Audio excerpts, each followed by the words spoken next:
ndaje mi jàmm la dañoo nekk ci jamono bu nga xamante ni bii dafa ñoo nekk ci jamonoy leeral ñu invité woon leen pour indi ay leeral wala ay démentir ci ay kàddu yu nga xamante ni bii dafa jóg laal dëkk bi ci ndigalu kilifa gi benn ba ñaar ba ñett mu ni nag kon weddi tuuma jot na li ko waral mooy dafa am benn usine fonderie bu installé wu fii ci Kër Mor ñu koy wax Sen Métal SA bi ma fi ñëwee ak léegi war naa mat 5 mois bi ma fiy ñëw procédure yi mu jaar xëy na mën nañ ci revenir dañu ko yebal mu ñëw bi ñu dikkee kilifa gi moo leen njëkk a dalal muy chef de village ñu gaaral ko seen projet xamal ko ni ko dañu am projet fonderie bu ñu bëgg a def fii ci zone bii gis nañ benn site ba nga xamante ni bii jàpp na ni li ñu bëgg mën na fa nekk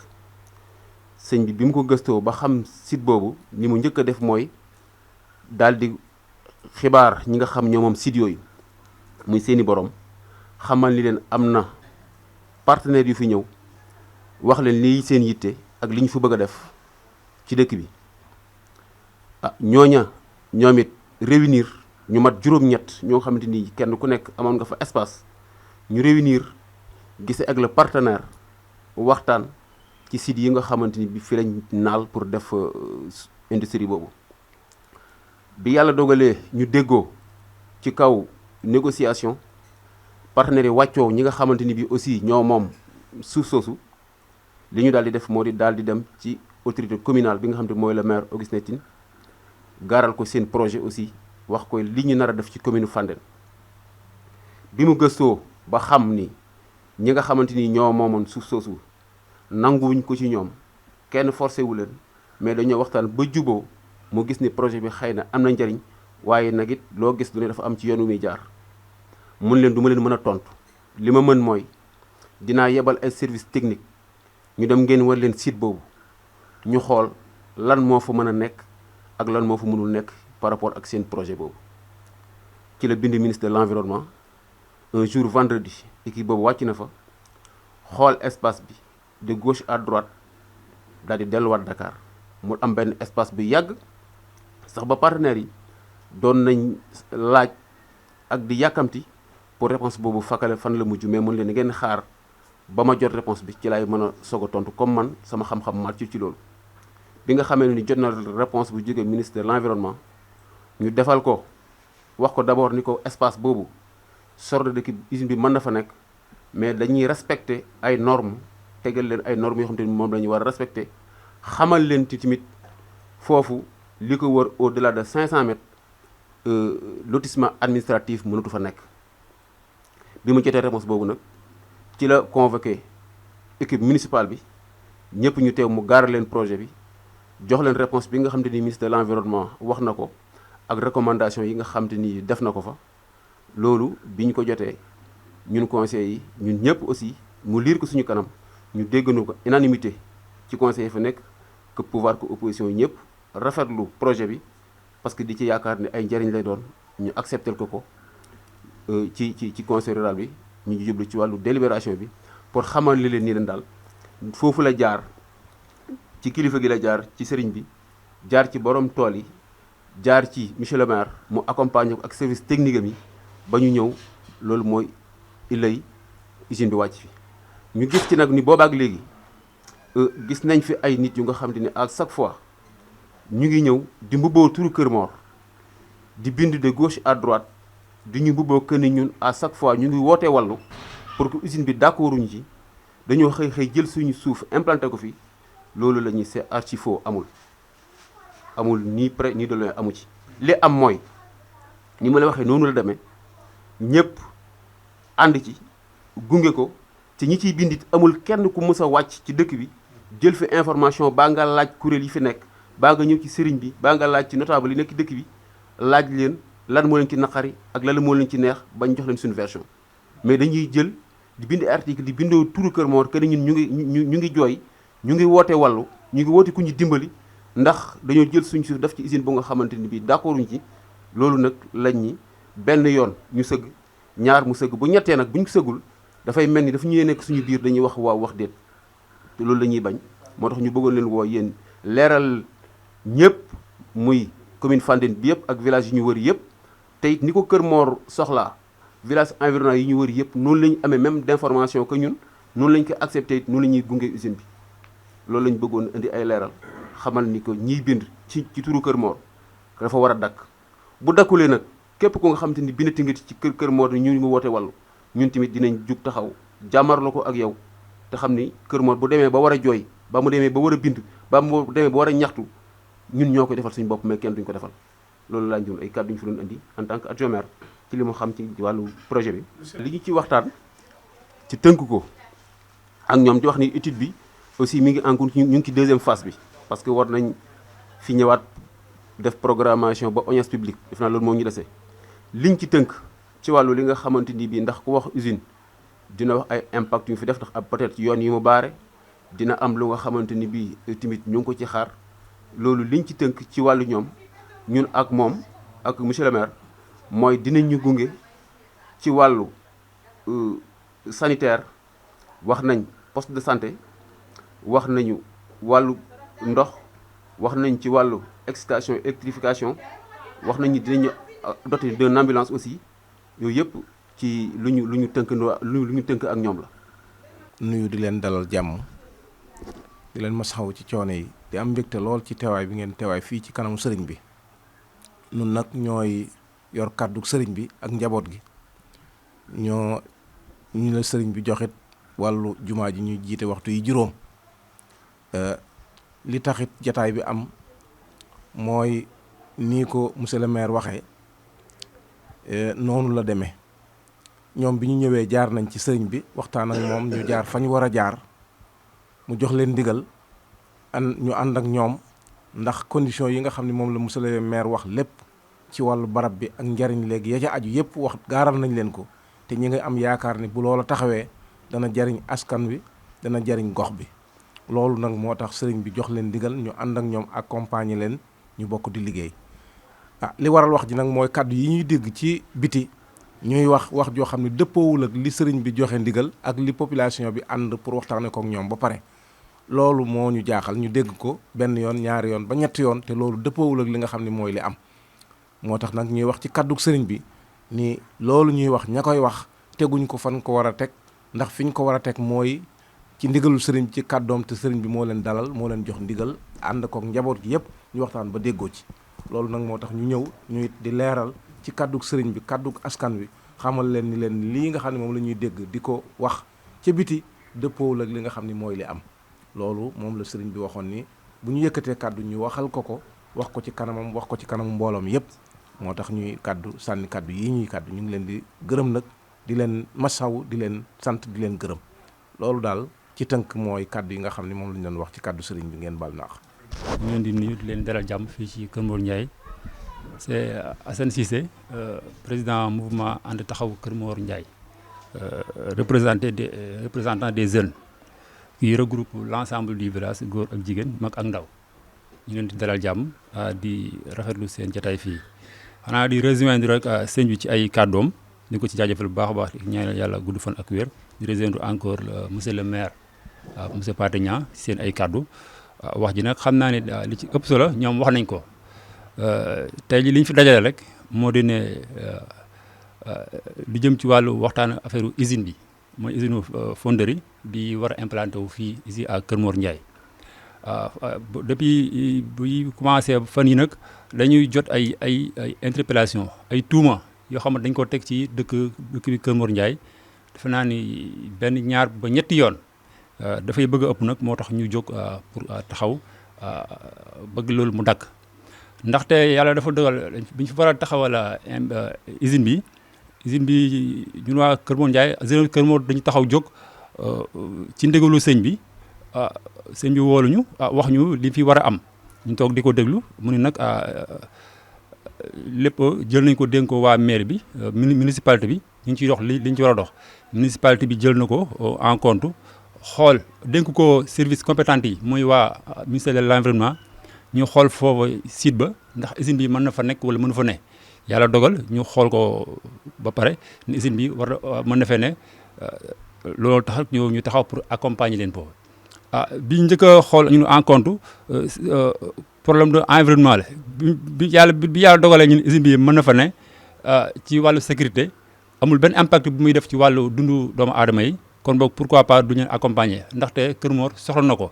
ci benn lu jëm ci wàllu emploi des jeunes ku ne xam na ko dëkk bi liggéey manqué na fi nit ñaa ngi dem fu ne ci àddina bi ci dëkk bi di wuti ci liggéey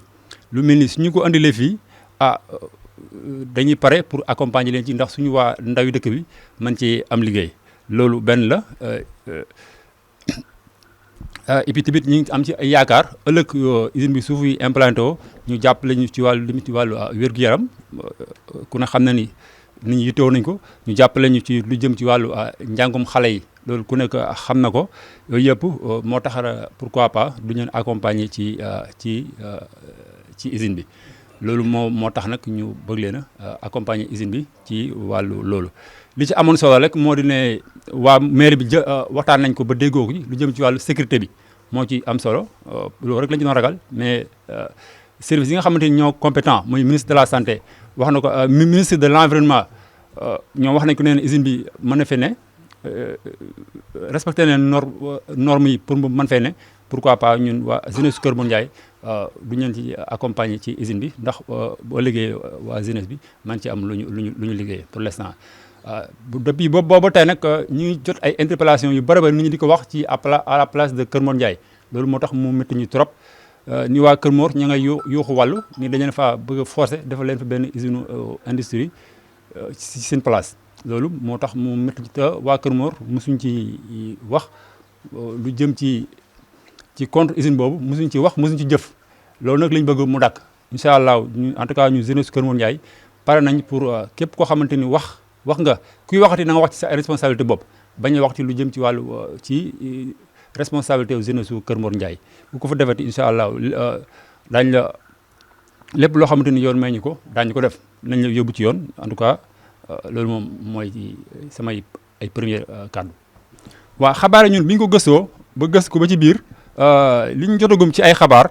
nee nañu information yi ñu jot a wàcc nee nañu borom pla yi nga xamante ni ñoo wër. foofu usine bi war a implanté wu ak borom tool yi ñoom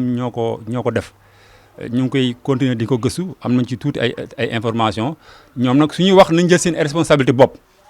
wax seen bopp mais bu ñu wax ci place à la place de jeunesse su Kër Mor Ndiaye. jotoo waxal mbir bi mu commencé ñun def nañ suñu ay démarches seeti ay ñoo xamante ni yor nañ ay poulailler jëm foofu ci côté usine bi dëkk bi. dem nañu ba déplacé wu dem ñun en tant que jeunesse Kër Mor dem nañu ba ci ñoom ànd ak ñoom waxtaan ak ñoom laaj leen tamit yéen lan moo ci seen xalaat ak lan ngeen ci ragal lan ngeen ci ragal ëllëg ñu wax ñu ko ñu dégg ko ñun en tout cas pare nañ pour accompagner leen ci bu ëllëgee fekkee gis ngeen ci leen loo xamante ni di ngeen ko ragal pare nañ pour accompagner leen ci loolu moom c'est déjà fait. te incha allah dañ ko continuer di ko def képp koo xamante ni am nga poulailler wala tool boo xam ne sës na si usine bi ëllëg usine bi mën na impacter sa liggéey ci wàllu bruit ak wala lenn loo xamante mën na yàq sa liggéey rek incha allah pare nañ pour ànd ak yow moo xam usine bi dafa lay jox ndàmpaay nga déloger incha allah pare nañ pour accompagner la ci loolu ñu jox la lii si àq. waa usine bi pour l'instant wax nañu dina jël 300 ba 400 emplois directs. loolu la ñu jotagum loolu la ñu waxagum pour l'instant. waaw li ñu wax nee nañ incha allah bu ñuy jël emploi bala ñu ko jël fenn il faut que dañ koy demander à Kër Mor Ndiaye ak les villages environnants maanaam ñu wër usine bi fi la ñuy njëkk ba pare suñ ko amut ñu dem ci commune bu Fandène suñ ko amut ñu soog a dem wuti ci ko feneen mais pour l'instant moom Kër Mor ak village yi nga xamante ni ñoo wër dëkk bi ñooy priorité lépp lu ñu soxla fa lañ leen koy laaj ba pare soog a jàll feneen. bien sûr loolu moo tax sax ñun waa jeunesse su Kër Mor Ndiaye ñu fas yéene taxaw accompagner leen ci usine bi ginnaaw bi ministre de l'environnement jëlal ñu tous les sécurités jëlal ñu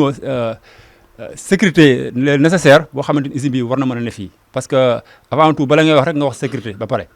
ñoom accordé nañu leen usine bi mën na nekk fii te du am benn impact bu muy def ci environnemental ndax waa usine bi ñun suñu jëm bopp waa jeunesse Kër Mor defal suñu bopp délégation dem bi ci kilifa usine bi toog ak ñoom naam ñoom def nañ ñu war def ci wàllu environnement bi ak kilifa ak les autorités yi compétent ci côté boobu dem nañ fa toog ak ñoom waxtaan ak ñoom ñu wax ñu usine bi li mu nar a liggéey ak mesure de sécurité yi ñu ci jël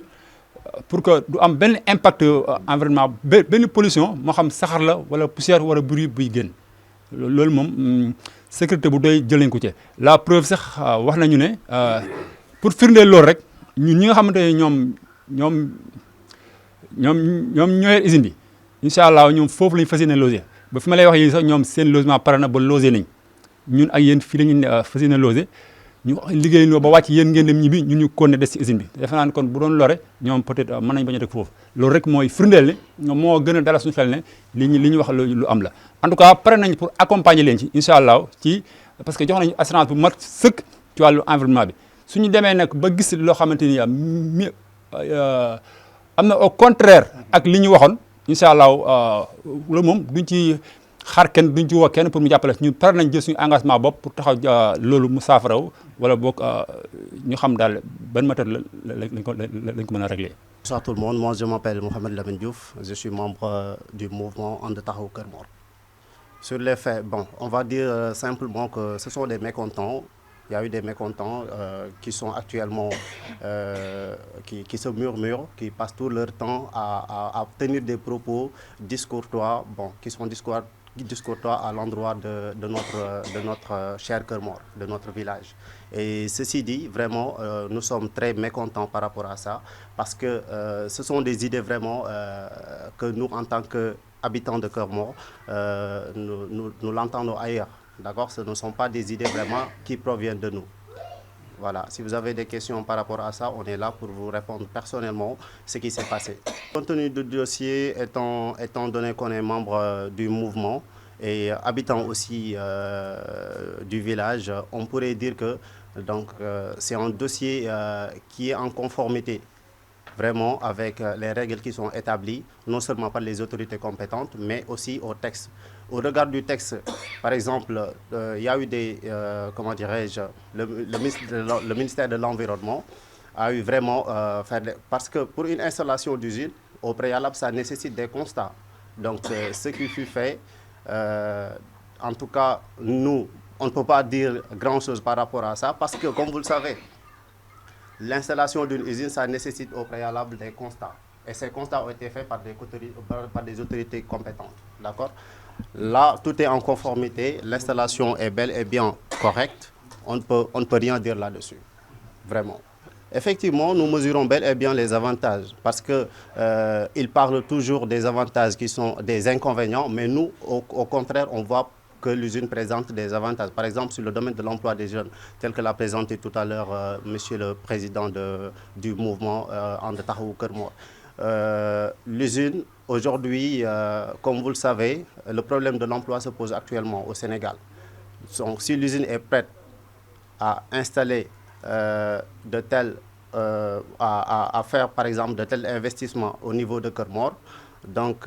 cela peut avoir vraiment des avantages parce que ce qui est privilégié actuellement, c'est l'emploi local. L'emploi, donc Kër Mor est privilégié ainsi que les villages environnants. Donc ça peut, par exemple, générer un emploi de plus de 400 jeunes